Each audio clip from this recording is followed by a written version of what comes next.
किसी को डायबिटीज़ हो जाती है तो उसको क्या क्या नुकसान झेलने पड़ सकते हैं? देखिए, सबसे पहले तो डायबिटीज़ अगर आपको हुआ चाहती है तो उसका सिग्नल आपने सुना होगा, एक टेस्ट होता है प्री डायबिटीज़ का। तो वो आपके 3 माह गुजरे हुए 3 महीने का पूरा बायोडाटा देता है कि आपकी 3 महीने में, पिछले 3 महीने में कितनी डायबिटीज़ कब रही।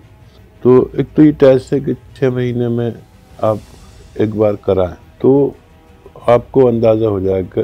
अगर प्री डायबिटीज़ में आपको पता चल गया कि आपको डायबिटीज़ होने वाली है, ये होने वाली डायबिटीज़ का है, तो आप उसको वहीं रोक सकते हैं और अपने थोड़े मामूल में बदलाव लाएंगे, खाने पीने में बदलाव लाएंगे और 1 घंटा या उससे ज़्यादा पैदल चलेंगे। देखिए, हमारे पैदल चलने से भी हमारे जिस्म में डायबिटीज़ ही नहीं और जो भी चीज़ें कम या ज़्यादा होती हैं उनको ज़रूरत के मुताबिक लाया जा सकता है। तो प्री डायबिटीज़ का टेस्ट ज़रूर कराया करें। 6 महीने में करा लिया करें तो गुजरे हुए 3 महीने की रिपोर्ट आ जाती है, आपको डॉक्टर वार्न भी कर देता है। क्योंकि मैंने ऐसे बहुत से लोगों को जानता हूँ जो इस तरह के टेस्ट कराते थे और उन्हें 8 साल पहले डायबिटीज़ होने के इम्कान की रिपोर्ट आई और फिर उन्होंने अपनी डायबिटीज़ को रिवर्स किया और आज तक सेहतमंद है। तो ये प्री डायबिटीज़ का टेस्ट भी अब शायद लाजमी हो गया है। इसको कंट्रोल तो किया जा सकता है, लेकिन दुनिया में अभी तक इसकी ना तो कोई वैक्सीन ना कोई दवा बनी है। कंट्रोल करने के लिए तो घरेलू उपाय भी हैं, नुस्खे भी हैं, जैसे कि आप भी बताते हैं। आयुर्वेद में, यूनानी में और मेडिकल साइंस में भी इसकी कुछ दवाएं आई हैं। लेकिन कंट्रोल होने के बाद भी हमने ये देखा है कि हकीम साहब, कई सारे ऐसे पेशेंट्स हैं, जैसे ख़ास तौर पर आँखों की बात करें, आँखों को डैमेज करना शुरू कर देती है, रोशनी कम होने लगती है। तो इस तरह से किस किस तरह के इंटरनल जो ऑर्गन्स हैं, जैसा आपने शुरुआत में जिक्र किया था, किडनी भी है, लीवर भी है, तो क्या ये सारे ही ऑर्गन जो हैं बॉडी के, आँखों से लेकर पैर तक लेकर, क्योंकि आपने गैंग्रीन का भी जिक्र किया, ये सबको इफ़ेक्ट करती है डायबिटीज़? और देखिए, एक एक करके सब पर इफ़ेक्ट करती है।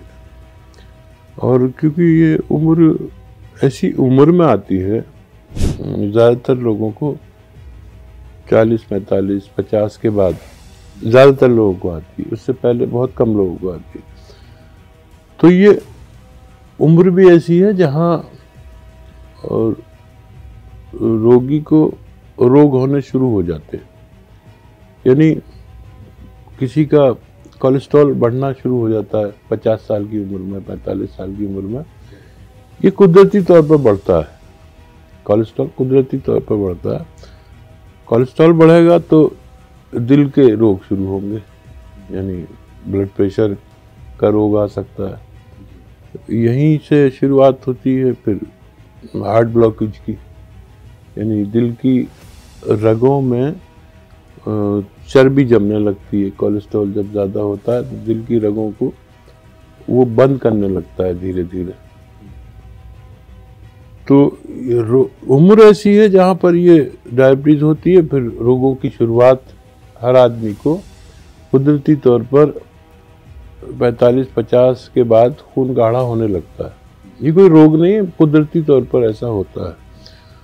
तो जो लोग अच्छे खाने खाते हैं, घर के खाने खाते हैं और ऐसी चीज़ें उसमें खाते हैं जो कोलेस्ट्रॉल को बढ़ने ना दे, मिसाल तौर पर लहसुन खाने से कोलेस्ट्रॉल नहीं बढ़ता। लहसुन का खाने का तरीका ये है कि खानों में तो लहसुन, अदरक, ज़ीरा खूब कसरत से इस्तेमाल करें, लेकिन खाना खाते वक्त दो लहसुन रख लें, 2 या 3 लहसुन के पीस रख लें और उन्हें एक निवाले के साथ चबा के खा लें।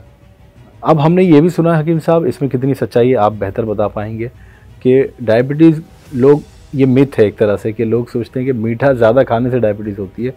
कुछ डॉक्टर्स कहते हैं कि नहीं, नमकीन ज़्यादा खाने से डायबिटीज़ होती है। नहीं, देखिए, डायबिटीज़ के जो रोगी है उसको तो मीठा खाने से होगी ज़्यादा डायबिटीज़, लेकिन जो रोगी नहीं है उसको ना नमकीन खाने से होगी ना मीठा खाने से होगी। ये तो एक रोग है जो पैनक्रियाज ने अपनी जिम्मेदारी निभानी बंद कर दी या कम कर दी। पैनक्रियाज ज़रूरत की इंसुलिन नहीं बना पा रहे या उसको सपोर्ट नहीं कर पा रहे डायबिटीज़ को, तो हमारी डायबिटीज़ बढ़ती है।